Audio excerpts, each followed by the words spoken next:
la más cordial bienvenida a este semestre de manera virtual o de la asignatura microeconomía. Tengo entendido, jóvenes, que ustedes ya vieron introducción a la economía en el semestre anterior. Sí, profesor. Sí, profe.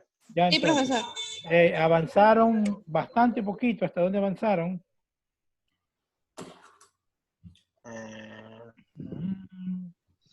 Mm, Los costos de oportunidad, los variables, los costos fijos, todo ya. lo que era.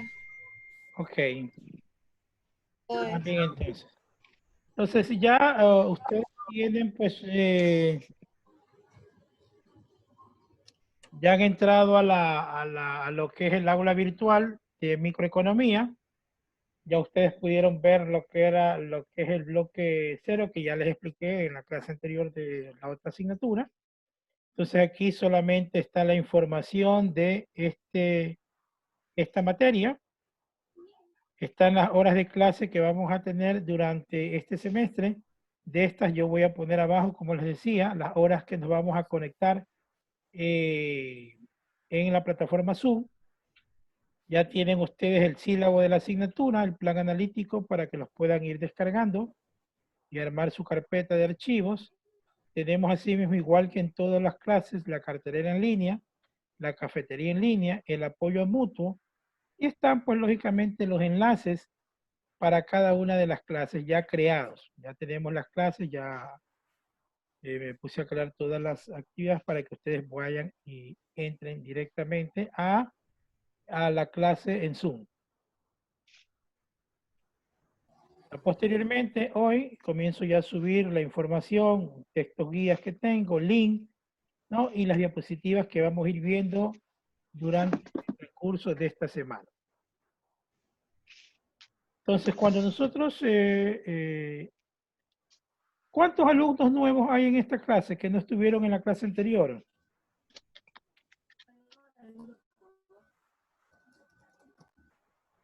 Buenas noches, profesor. Yo soy Gabriela Guijarro y yo estoy viendo esta clase. En la anterior no estaba.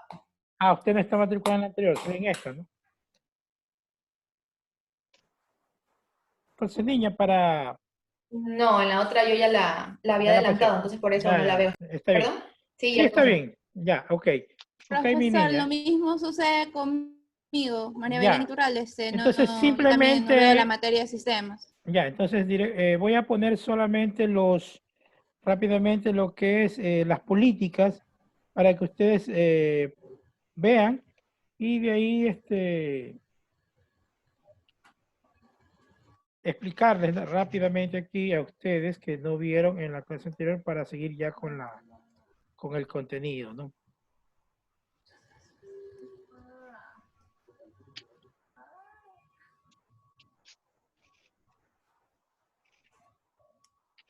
Entonces aquí están las políticas jóvenes, a los jóvenes que recién se integran al curso, o sea, a esta asignatura. Entonces nosotros, para dejar en claro, ya que todos tengan especificado cuáles van a ser las políticas que se van a manejar en el curso, siempre al ingresar, por favor, mantener apagados o silenciados los micrófonos. Igual yo los voy a deshabilitar, pero hasta que ustedes ingresen, yo tengo que, y como ingresan de golpe, deshabilitar todos. Sí. A veces deshabilito los que están entrando recién, pero los que vuelven a ingresar ya no hay opción. Tengo que nuevamente aplastar. Y estoy yo a veces ocupado en viendo la pantalla o cogiendo otra actividad. Estarán, decíamos nosotros, deshabilitados al ingresar, vestidos de acorde a la actividad. La política que decíamos es que dentro de la clase, si es que estamos explicando un tema y yo pido la opinión o hago una pregunta relacionada del tema a un estudiante, ese estudiante tiene que contestar y lógicamente si es que acaso la tiene solo puesto una imagen, tiene que prender su cámara para poder interactuar contra sus demás compañeros la opinión de él. Por ende, pues la vestimenta debe estar apropiada. Identificarse con sus respectivos nombres dentro de la plataforma.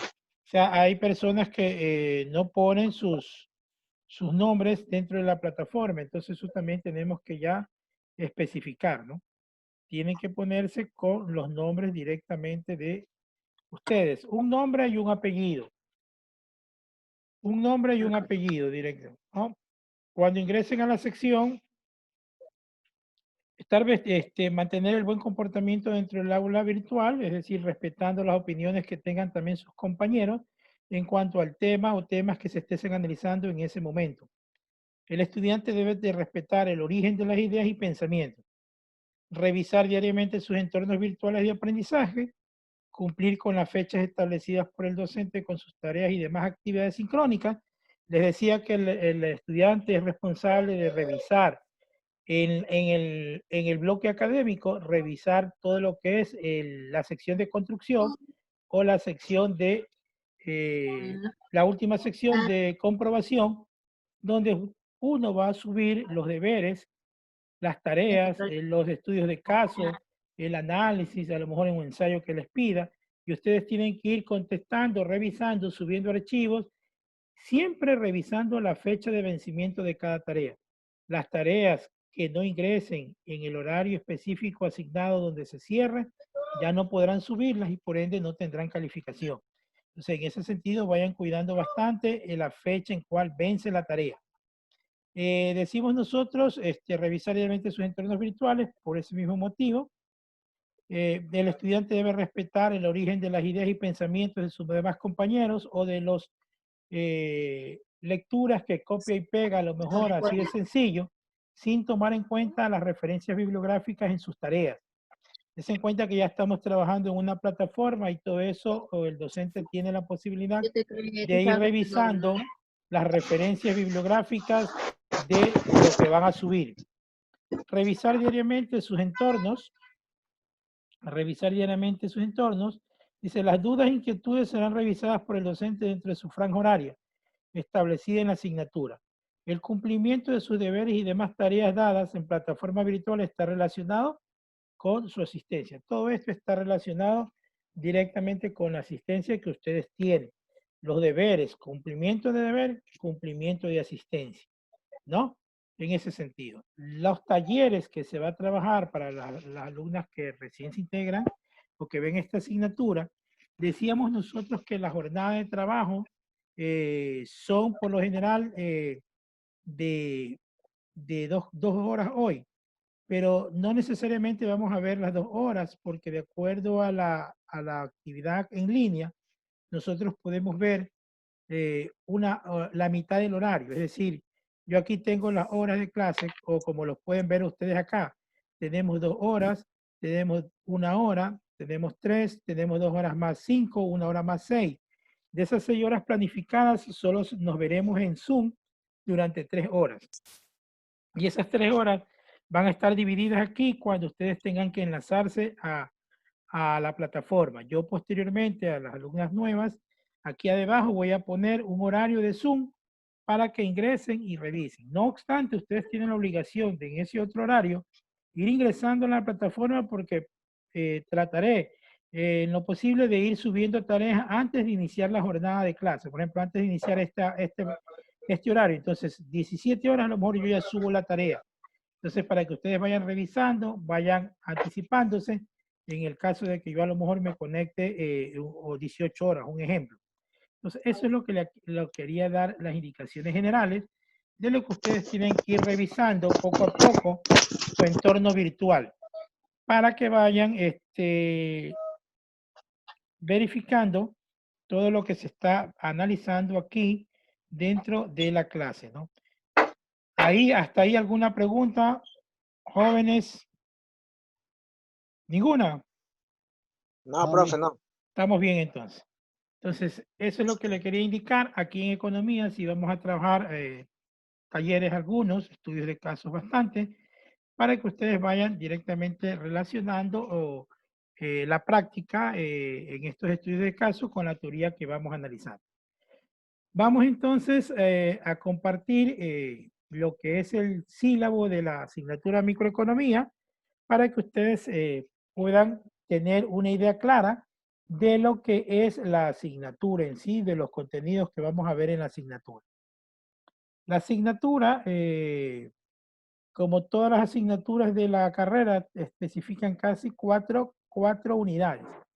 Dentro de la primera unidad, nosotros vamos a realizar o vamos a ver lo que es el modo de pensar en economía y elementos básicos de la oferta y la demanda.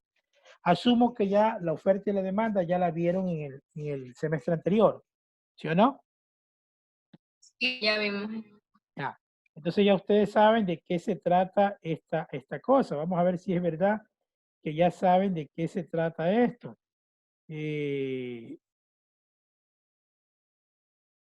Lo que es la oferta y la demanda. Entonces, por ejemplo, digo yo, bueno, ya esta niña ya la nombré.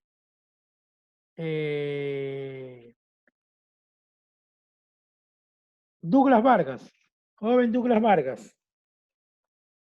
¿Se acuerda usted cuál era la ley de la demanda? ¿Usted sabe cuál es la ley de la demanda? Douglas. Buenas noches, profesor. Muy buenas noches, caballero. Discúlpeme que no lo saludé. Pero bueno, yo saludé al inicio a todos, ¿no? Sí. Douglas Vargas, la ley de la demanda, ¿cuál es la ley de la demanda? ¿En qué consistía esa ley?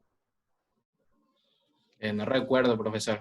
No se acuerda, bueno, está bien. No. Ese es tiempo para ponernos a revisar. Yo sé que han estado bastante tiempo fuera, casi prácticamente, creo yo, 4 meses, si no estoy mal. Salimos en febrero, ¿no?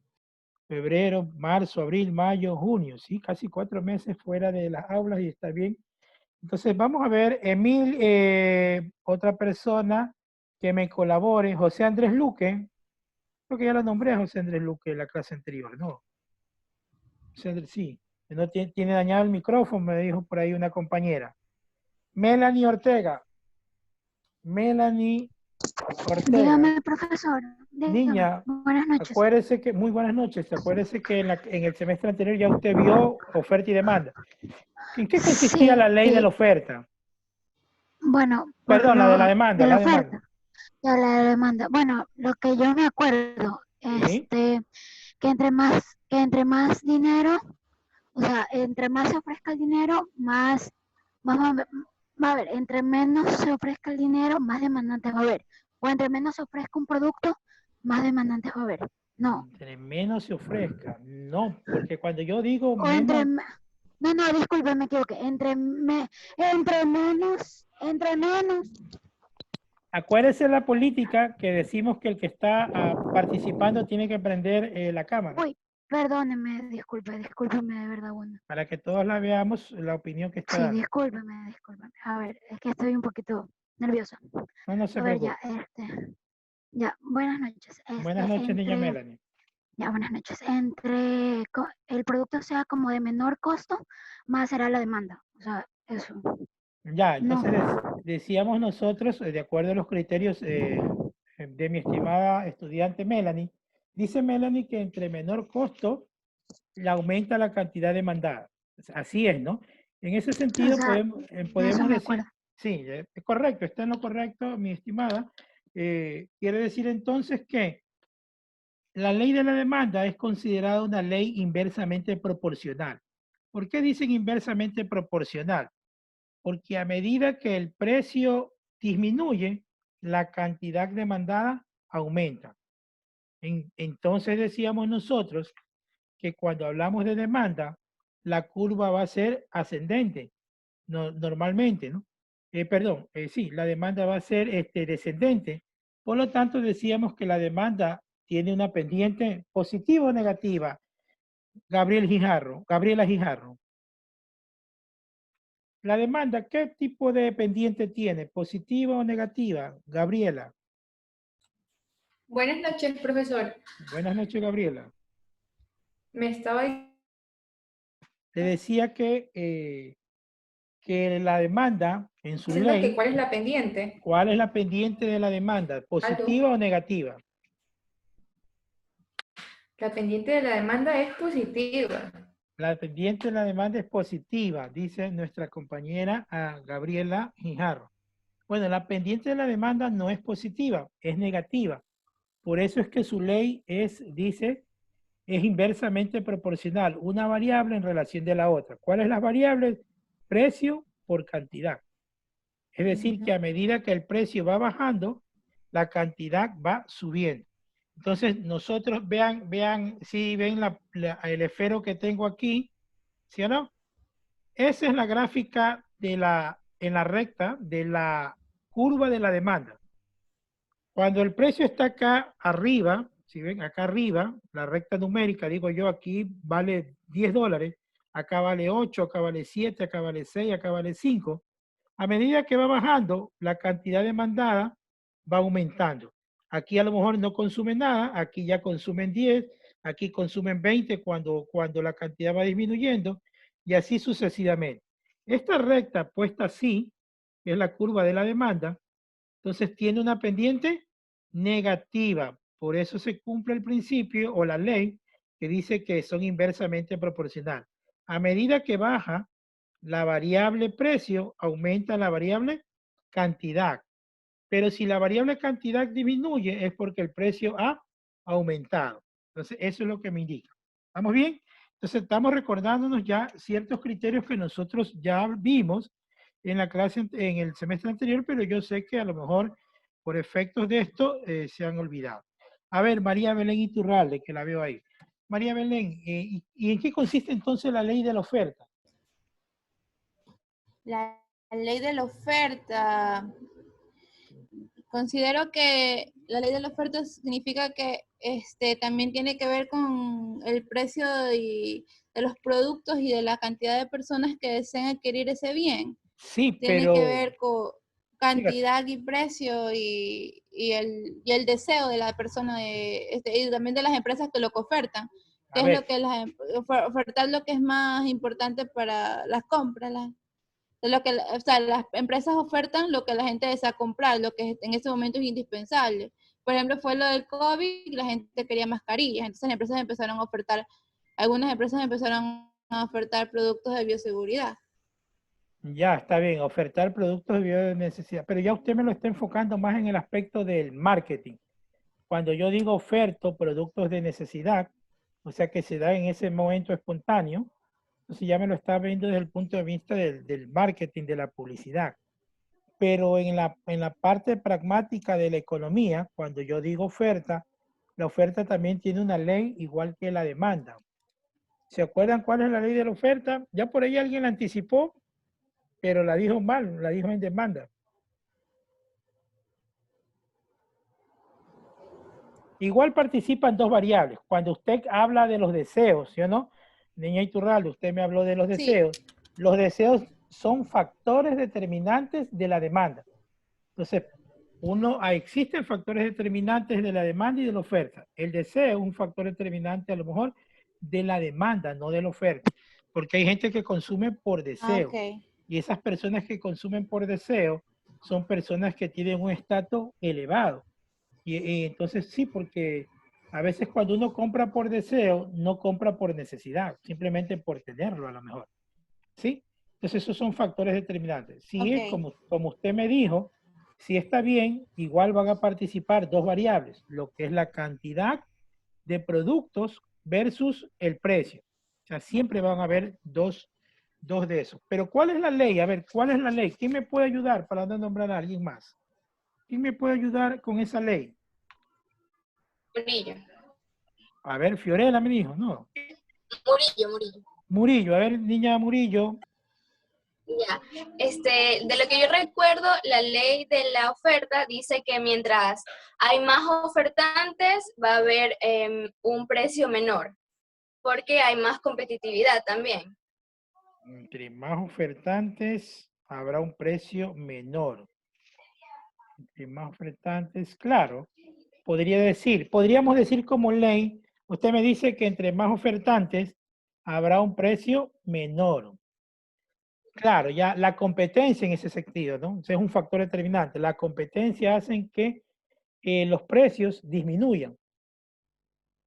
Así más o menos. Entonces, pero la ley de la oferta de vuelta está enfrascada en otro sentido. ¿En qué sentido? Porque ya cuando digo el precio disminuye, ya estoy enfocándome a la demanda y no a la oferta. El ofertante, cuando, por ejemplo, en el caso que puso la joven de las mascarillas, las mascarillas, acuérdense que no había en el mercado. Entonces, las mascarillas a lo mejor, o el alcohol, que yo lo compraba a lo mejor el frasquito pequeño en el comisariato que lo compraba en 50 centavos. Pero como la gente se alborotó a comprar, hubo un problema económico. ¿Cómo se llamaba ese problema económico? ¿O cómo se llama ese problema económico cuando no hay el producto en el mercado? Escasez. A ver, escasez. Escasez. No se llama escasez. Yo quiero que ustedes lean más tarde el concepto propio de escasez. Porque lo que existe son problemas económicos que se llama desabastecimiento. Desabastecimiento. Ese es el problema concreto. El término de escasez es mal utilizado por las personas. O sea, cuando una persona dice, no hay azúcar, entonces la gente dice, hay escasez de azúcar. Pero si usted revisa el término de escasez, el concepto de escasez, dice que escasez es la ausencia de dinero para adquirir un producto. O sea, el producto existe, pero no hay dinero para poder adquirir. ¿Sí? Entonces no estamos hablando de escasez, sino estamos hablando de desabastecimiento económico. ¿Sí? Ahora, la joven, ¿cuál fue que me preguntó? Iturralde, fue la última que participó. ¿Quién participó? Murillo fue, ¿no? La joven Murillo. Murillo me decía, Valeria, Valeria, que a medida que el precio disminuye, la gente más consume, pero ella lo toma en función de la demanda. Le decía yo el ejemplo del alcohol. Como no hay producto en el mercado, no había alcohol en el mercado, hubo desabastecimiento, entonces los ofertantes, al no existir ese producto en el mercado, entonces comenzaron a producir ese producto. Hasta el que no quería producir ese producto se metía a producir alcohol, porque sabía que ese producto en esa instancia era apetecido por muchas personas. Entonces, todo el mundo quería producir porque además su precio iba en aumento. Así, miren, como el esfero que están viendo aquí.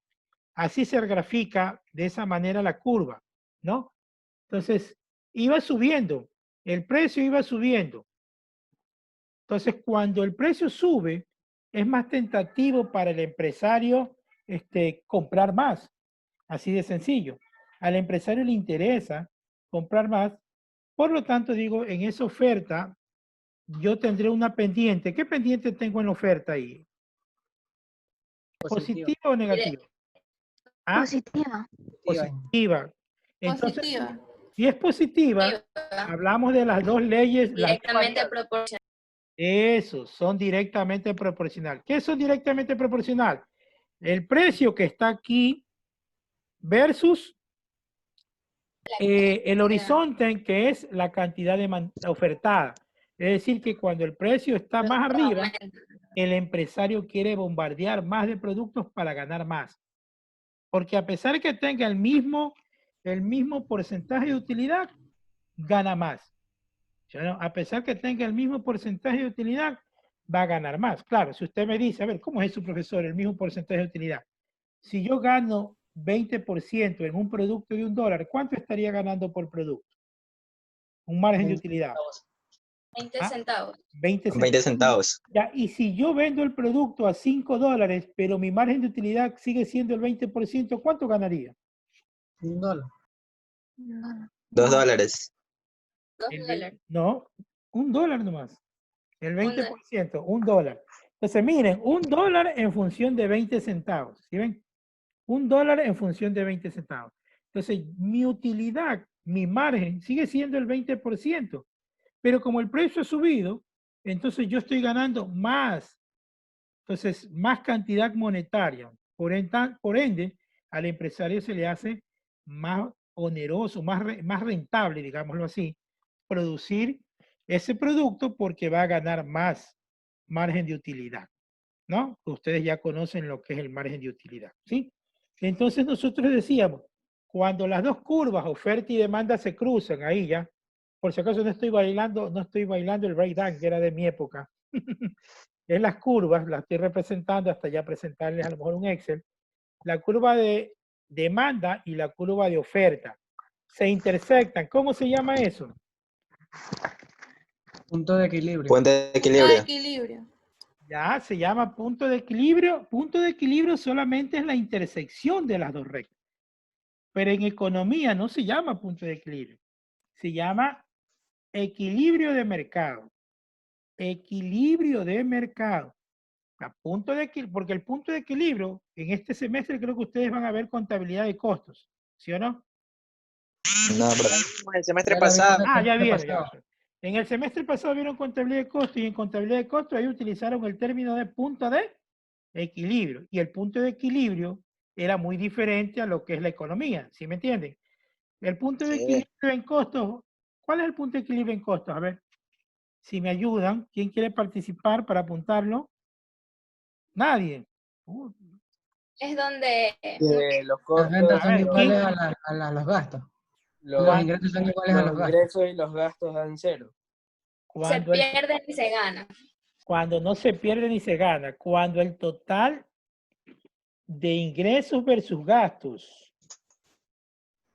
más el total de costo total sería, ¿no? El costo total, que es el costo, dependiendo cómo lo realiza la contabilidad de la empresa, si es por costos fijos o variables, o por los tres elementos del costo, que pueden ser materia prima más producto terminado, perdón, materia prima más mano de obra, más Costos gastos. indirectos de fabricación y la mano de obra. Así es, entonces mediante usted tiene los tres, ahí entonces yo podría decir que ese es el costo total, más los gastos administrativos, financieros y de venta. Cuando yo cubro eso, entonces yo digo que es el punto de equilibrio, pero normalmente el punto de equilibrio más lo miran en costos. Y ahí hablan del costo fijo, que siempre va a estar ahí, y sobre el costo fijo va a estar el costo variable.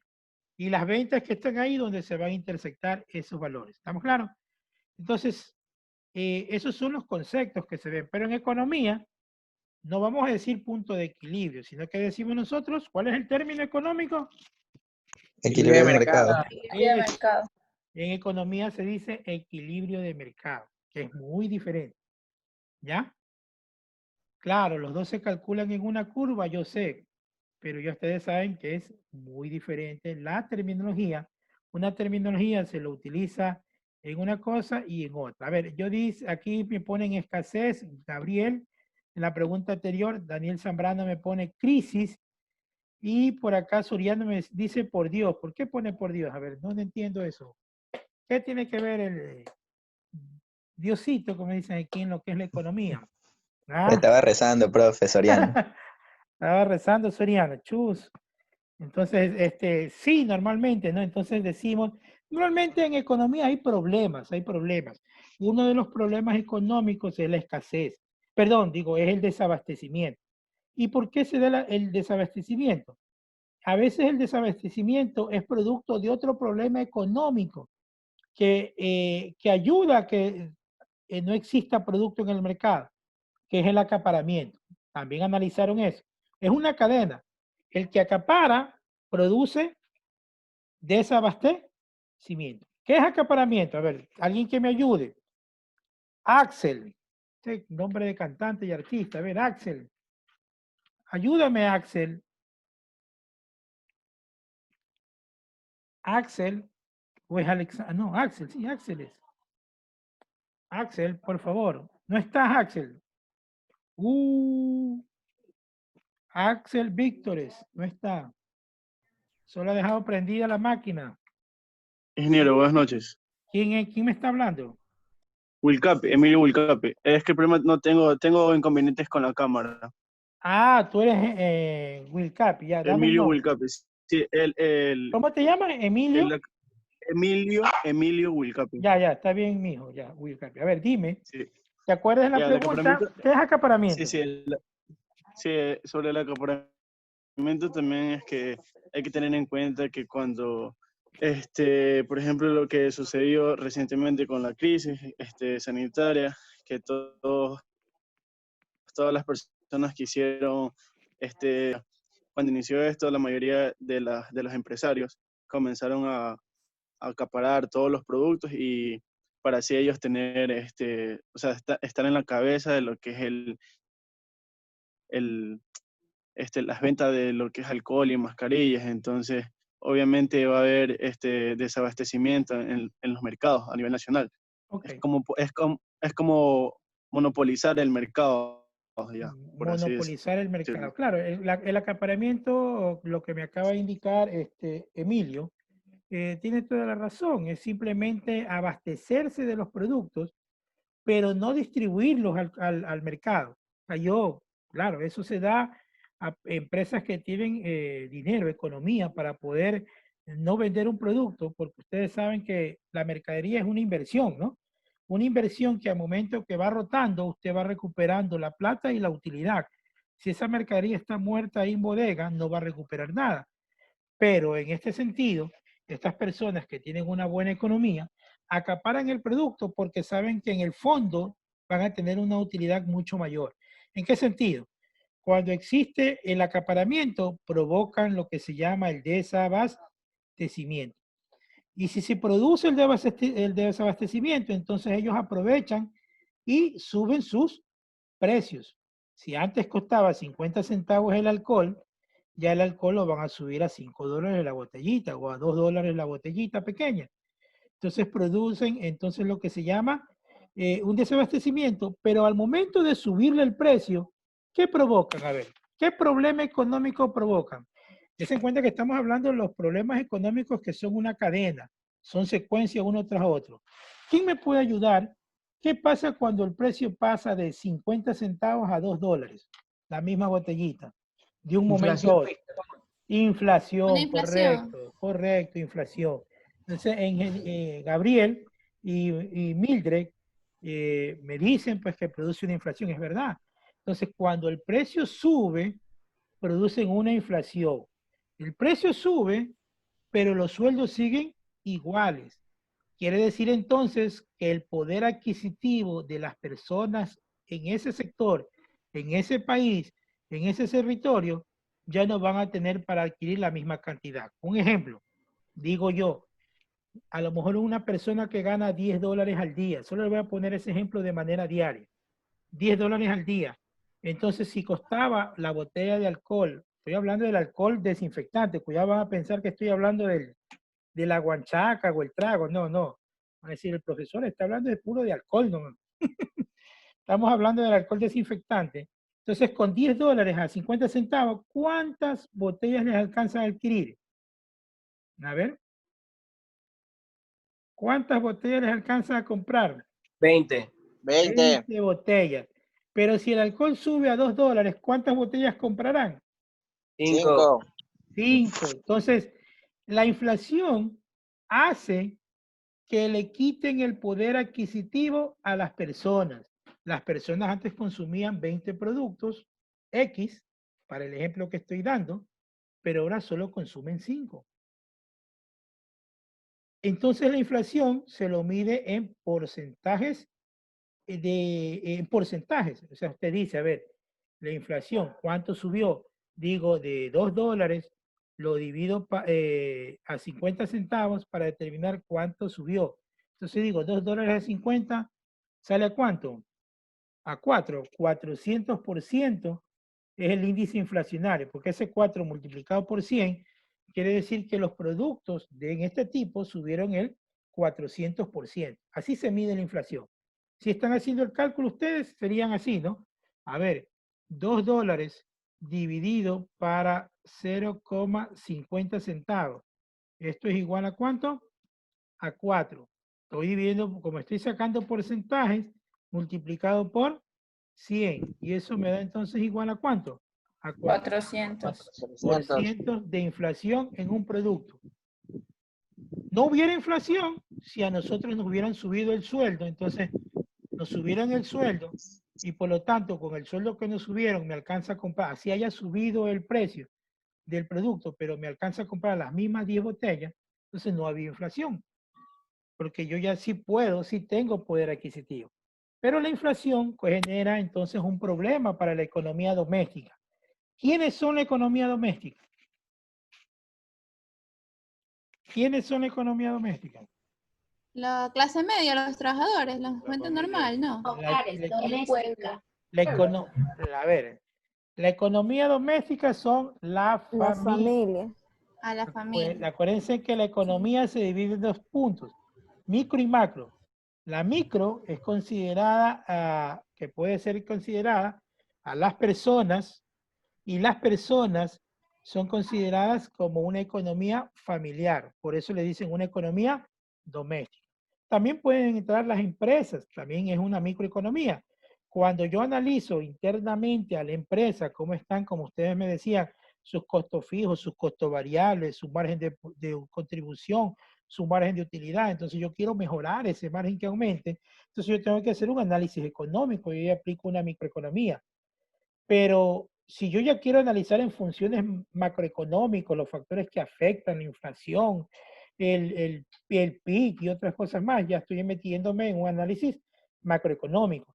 Y esa macroeconomía no la manejo yo, la maneja el Estado, porque yo no puedo hacer que baje el PIB, yo no puedo hacer que baje la inflación. Ya son políticas fiscales, monetarias, que la controla el Estado en ese sentido. ¿Sí ven? Entonces decíamos nosotros, para no salirnos del tema, y hay una cadena, ¿no? ¿Cuál es la cadena? Primero, ¿qué existía? De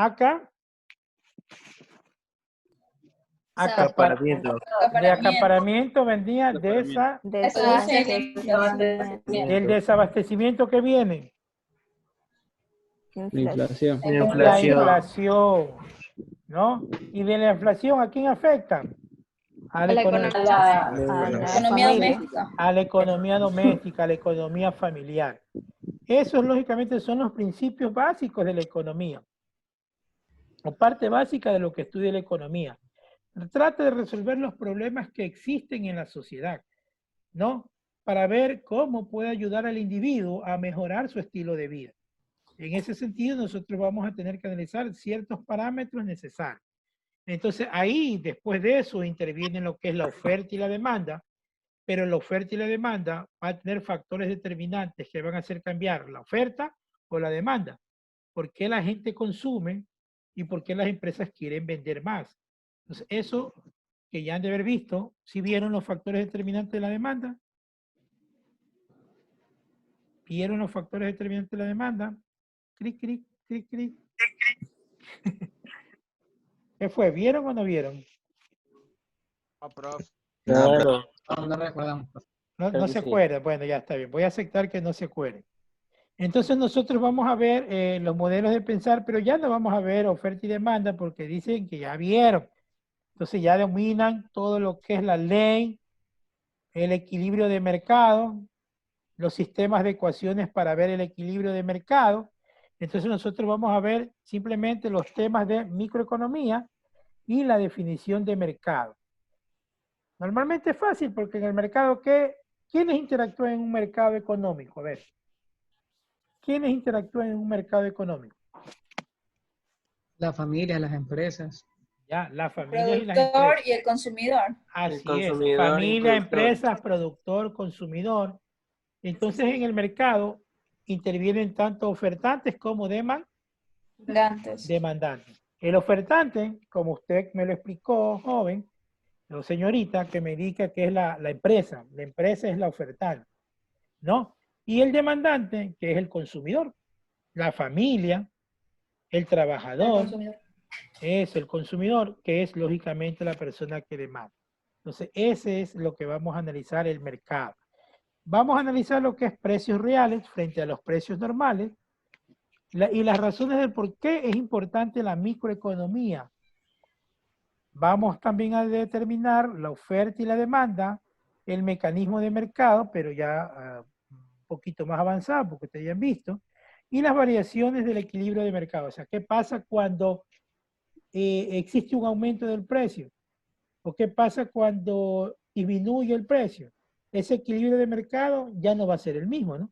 Porque la curva de la oferta se desplaza, puede desplazarse hacia la derecha o hacia la izquierda, y eso hace que se genere que el equilibrio de mercado cambie. Asimismo, la demanda puede desplazarse hacia la izquierda o hacia la derecha.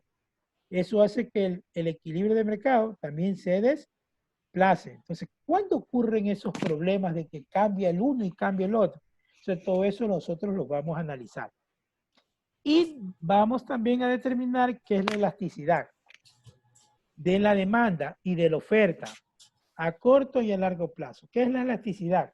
Entonces nosotros decimos que es elástico a la variación que existe del precio en un punto con otro. Es decir, si un producto pasa del precio $80, un ejemplo, y disminuye a 60, eso provoca que si estoy hablando de demanda, provoca que la cantidad que estaba en $80 consumieran 100 unidades. Si se desplaza a 60, entonces van a consumir más productos. En ese sentido, entonces, esa variación que existe en el precio con la cantidad se llama demanda. ¿Qué pasa ahí? José Andrés Luque, lo veo dormido en la cama. José Andrés.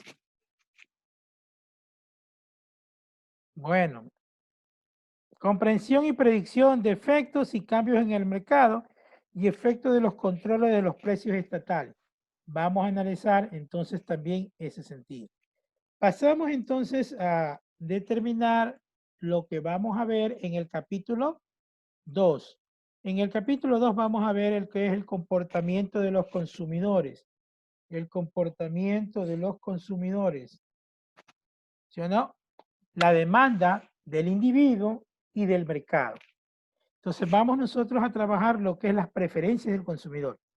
Restricciones presupuestarias y la elección del consumidor. ¿Por qué el consumidor elige? ¿No? ¿Por qué elige el consumidor? Las preferencias reveladas, la utilidad marginal, la elección del consumidor y los índices de costo de vida. Es decir, ya vamos a analizar ciertos índices de costo de vida que afectan las economías domésticas. Vamos a analizar también la demanda del individuo, el efecto renta y el efecto sustitución. Qué bonito, ¿no? El efecto renta y el efecto sustitución. ¿Cuándo ocurre la sustitución? A ver, ¿alguien tiene una idea de cuándo existe un efecto renta, o perdón, un efecto sustitución? Producto sustituto es cuando puedes reemplazar, por ejemplo, si es muy cara la carne de res, reemplazarla por algo más económico para poder, no sé si eso sea el efecto, o sea, de un producto lo puedes sustituir por otro que sea más económico, pero que tenga el mismo, casi sea algo similar. Está bien, María Belén Iturralde. Usted me dice entonces que la demanda sustituta viene en función del término del concepto de producto sustituto. Y es así. Claro, un producto sustituto quiere decir que cuando el precio de un producto sube, uno para satisfacer la misma necesidad trata de buscar un producto de menor valor o que puede pagar. Entonces estamos en lo correcto, María. Y quiere decir entonces que yo sustituyo mi necesidad por otra. Ejemplo, la gaseosa sube, la cola de 1 litro sube a $2 y normalmente vale $1.50, un ejemplo. Yo ya mi economía no está para gastar $2, destinar en eso. Entonces yo busco un sustituto. Entonces digo, yo voy a buscar entonces una cola más económica y a lo mejor busco una cola, qué sé yo, la Inca no subió. En la misma de 1 litro vale 80 centavos, vale $1. Entonces yo voy entonces a dejar de consumir la Coca-Cola y voy a consumir entonces la Inca Cola. Se voy a satisfacer la misma necesidad de tomar una gaseosa. Así es entonces como se determina con el producto sustituto cómo vamos a analizar la demanda y el efecto de sustitución en la demanda. Porque ese disminuir el consumo para aumentar en otro, ¿sí o no? Porque ¿qué pasará?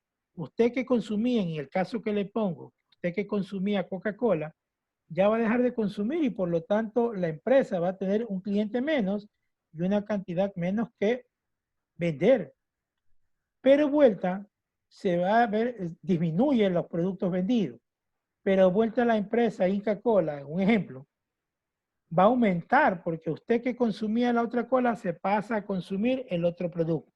En ese sentido hace un desplazamiento también del equilibrio de mercado y eso es lo que vamos a analizar, esos efectos que ocasionan en la microeconomía. ¿No? Entonces decimos nosotros que también vamos a analizar el excedente de la producción. ¿Cuándo existe un excedente? A ver, ¿se acuerdan? Eso ya también han de haber visto en el semestre anterior. ¿Cuándo existe un excedente? Eso no vimos, profesor. ¿No vieron cuándo existe un excedente? Bueno, No. normalmente Déjeme dejar de compartir. Pero No, sí vimos Meet, pero no me disculpe que acuerdo. le interrumpa. ¿Ya? Creo que el excedente del consumidor se trata sobre cuando el consumidor compra una unidad más de lo que siempre ha comprado. No sé, me acuerdo por ahí vagamente. No sé si Vamos a ver. A ver, ¿se acuerdan del equilibrio de mercado? Sí, claro que sí. Ya, acuérdense que es esta cruz así. Imagínense que las dos son la recta de la demanda y de la oferta, ¿sí? Lo que es la diferencia, acuérdense que acá abajo es cantidad, ¿sí o no? La diferencia que existe superior al equilibrio de mercado, o sea, superior a este punto, lo que está de esta recta a la otra, de la demanda y la oferta, a eso se llama excedente. El excedente entonces puede ser visto de dos maneras. El excedente de la oferta, porque la gente solo consume hasta aquí y yo he producido hasta acá. Entonces esta línea de aquí es un excedente, suponiendo que en este punto de aquí yo tengo 50 unidades de consumo y en el de acá tengo 100 unidades. Entonces 50 y 100 en este punto de aquí, entonces digo que existe un excedente en la oferta ¿de cuánto? De 50. De 50 unidades. Ese es el excedente que se va a medir tanto en la oferta como en la demanda, o donde se aplique ese excedente. Muy bien, vemos que están atentos. Ya en la próxima clase les voy a demostrar diapositivas, vamos a utilizar Excel a lo mejor para poder demostrarle y enseñarle para no utilizar los brazos, ¿no? Sino que la clase está muy interesante, estamos analizando términos que ustedes ya lo han de haber topado, y si no, pues los estamos recordando y nos estamos ilustrando antes de entrar a las clases nuevas que vamos nosotros a ver. Entonces, en ese sentido, vamos a ver ese excedente tanto del consumidor. Vamos nosotros a analizar, a ver un ratito, la unidad 3, la unidad 3. En la unidad 3 nosotros vamos a ver la incertidumbre, la conducta de los consumidores y la producción. Entonces estamos viendo eso. Se están olvidando de poner sus primeros nombres y apellidos en el chat. Primer nombre y dos apellidos. Acuérdense como en la clase anterior. Primer nombre y dos apellidos en el chat. Escriban su nombre y sus dos apellidos. Vamos a ver lo que es la descripción del riesgo y las preferencias por el riesgo. Vamos a ver la descripción del riesgo y las diferencias del riesgo, en ese sentido. Vamos a determinar las empresas y las decisiones de producción. Cuando la empresa toma una decisión de producir o no producir, en qué efectos producir y en qué no producir. También vamos a analizar los factores variables. Un factor variable de la producción es el trabajo, la mano de obra, porque la mano de obra no es propiedad de la empresa. Eso va a depender, el trabajador simplemente vende su intelecto, vende su mano de obra, su esfuerzo físico en función de una cantidad de dinero que piensa tener para solventar a su economía doméstica. Es decir, para solventar los gastos que tiene la familia en un periodo determinado, que puede ser una semana, un mes, una quincena, dependiendo de cómo él se programe sus gastos. Entonces, ese es un factor variable de la producción. La producción con dos factores de variables y los rendimientos de escala. Entonces, vamos a analizar los rendimientos de escala. ¿Qué otra variable aparte de la mano de obra puede existir? ¿No? Podría ser el capital, cuando uno no tiene capital, sino que busca financiamiento, entre otros. En ese sentido, vamos nosotros a analizar. En el capítulo 4, dígame, ¿hay una pregunta? La tierra. La tierra. Pero si es propiedad del individuo, no hay problema. Pero si no es propiedad del individuo, si yo la rento, ahí sí va a ser variable. Hay empresas que a veces rentan propiedades para el cultivo, por ejemplo.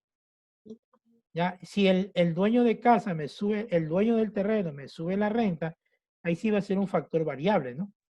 Porque me sube la renta, ¿no? Mientras tanto, si es mío, no va a haber ningún inconveniente en ese sentido. Pero claro, en la tierra, el capital y la mano de obra, a lo que usted me hace referencia, joven, siguen siendo factores determinantes de la producción. Siguen siendo factores determinantes de la producción. Entonces vamos a ver el coste de producción y la maximización de los beneficios y la oferta competitiva. Entonces vamos a ver la medición de los costos a corto y al coste a corto plazo y a largo plazo, las curvas de coste en el tiempo, como van a ir las curvas de coste. Vamos a analizar en los mercados perfectamente competitivos la maximización de los beneficios, el ingreso marginal versus el costo marginal, el nivel de la producción en el corto plazo, las curvas de oferta en la empresa competitiva a corto y a largo plazo, perdón, a corto plazo, la oferta de mercado a corto plazo, la producción a largo plazo y la oferta de la industria a largo plazo. Es todo lo que vamos a ver, jóvenes. Espero cumplir las expectativas durante este semestre y que todos, pues lógicamente, tengan ese nivel de conocimientos o adquieran el nivel de conocimientos que espero deben de tener para que continúen con su malla curricular y sean promovidos directamente al otro semestre. Es lo que vamos a ver. El día de hoy he presentado a la asignatura. Quizás a los 4 jóvenes que están viendo esta asignatura no lo tomen a mal en presentarme, porque ya me presenté en la otra asignatura, pero igual les indico, quien les habla, el ingeniero Leonardo Espinosa Roca, los va a guiar y los va a acompañar, los va a tutoriar para que ustedes se engrandezcan con los conocimientos de la economía, y muy especial de lo que es la microeconomía, que es la asignatura que vamos a ver durante este semestre. ¿Tienen alguna duda, alguna pregunta? Muchas gracias por la presentación, a nosotros 4 que no estamos por decirnos, por estar, gracias. Sí, antes yo le quiero pedir a ustedes 1000 disculpas que no me presenté, porque en realidad tendríamos que presentarnos en cada clase, pero lógicamente porque a lo mejor los demás compañeros se me van a aburrir y dicen, otra vez el gordito se presenta, me van a decir. Otra vez voy a verle la presentación y tienen otra materia conmigo y otra vez se me va a presentar lo mismo y lo mismo. Ya no quiero entrar a su clase porque solo vive presentando ese profesor. Entonces, en ese sentido, sí, les pido comprensión a las 4 compañeras que están aquí. No, el que no pude hacer una presentación como la primera hora, pero igual voy a poner un video para que ustedes lo puedan visualizar, la experiencia docente que tengo ya 21 años en diferentes universidades de Guayaquil, mi experiencia a nivel profesional y mis títulos obtenidos a lo largo de los estudios que he realizado como persona. Pero el título más importante es el de ser humano, que yo siempre lógicamente apego a la necesidad, a la voluntad de las personas en función de querer aprender, querer superarse. En ese sentido, yo sí y estoy dispuesto, si ustedes me dicen, para explicarles algo fuera de horario, a lo mejor, sí, yo no tengo ningún inconveniente porque no, sería egoísta de mi parte no seguir enseñando lo que ya a lo mejor en poco tiempo más ya no lo voy a llevar. En algún caso que ustedes saben, a una cierta edad uno ya está dependiendo del de arriba, no de uno. En cualquier momento puede ya ir a rendir cuenta. Entonces, en ese sentido, les pido comprensión porque no me presenté de esa manera. Entonces, si no hay una pregunta, díganme, jóvenes, alguna pregunta, una duda que tengan. ¿Alguna duda, pregunta? ¿Ninguna? No, profe, todo claro. Todo No, profe, clarito, por ahora ya. nada. Quizá No dentro de lo que vaya avanzando las clases, igual se les haremos las preguntas a ver en clase. ya, bueno, ahí, ahí entonces estamos bien con todo. Dejo de compartir. Déjenme tomar la fotito de todos los presentes. No sale todo.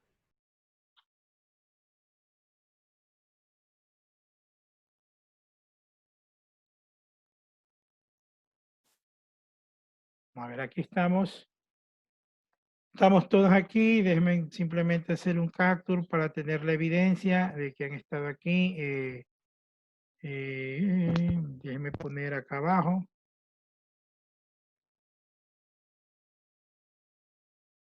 Clase de microeconomía.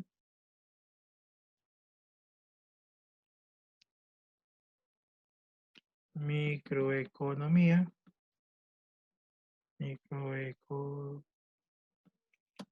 Pongo el primer capture y vamos al segundo porque son bastantes. La otra página. Ok. Otro print. No, y ahí vamos al otro print. Ok, ahí están ya los dos prints guardados de las personas que están aquí. Hay personas que las he nombrado y no han contestado las preguntas que le he hecho.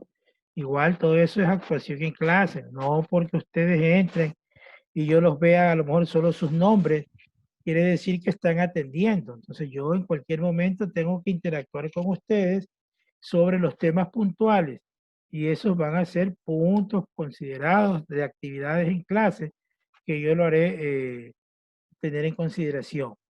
De antemano ha sido un gusto para mí enorme haberlos conocido, más que sea algunos en foto y a otros pues lógicamente a través de ahí sí digo, la pantalla chica, ya somos artistas de televisión, en la pantalla chica y pues me complace en que Dios mediante sigamos avanzando y que logre yo cumplir las expectativas de ustedes en la transmisión y en la construcción de los conocimientos para que ustedes adquieran las competencias deseadas en lo que referente a su vida profesional. Entonces yo Profesor Gabriel tiene una pregunta. A ver, Gabriel, dime, Gabriel. Gabriel Carrión. Gabriel Carrión. Pero, a ver, Gabriel Carrión, déjeme de una vez ya. En el chat, mister. Ah, ya en el chat, perdón. A ver, dice, jajaja, dice. Yo no cuento micrófono, dicen, que después se enamora si pongo foto, dice. Ese es Emilio Hualcapi, dice, es que después se enamoran si pongo fotos. Ya, pero han de ser las damas que están aquí, pues no creo yo, pero bueno, ya, digamos, hagámosle creer a Daniel, a Hualcapi, que se van a enamorar todas las compañeras. A él no le pare bola, él es medio autista, él vive en su mundo, profe. Ah, ya. Él es de Tangamandapio, profe. El man es casi guapo, es casi guapo.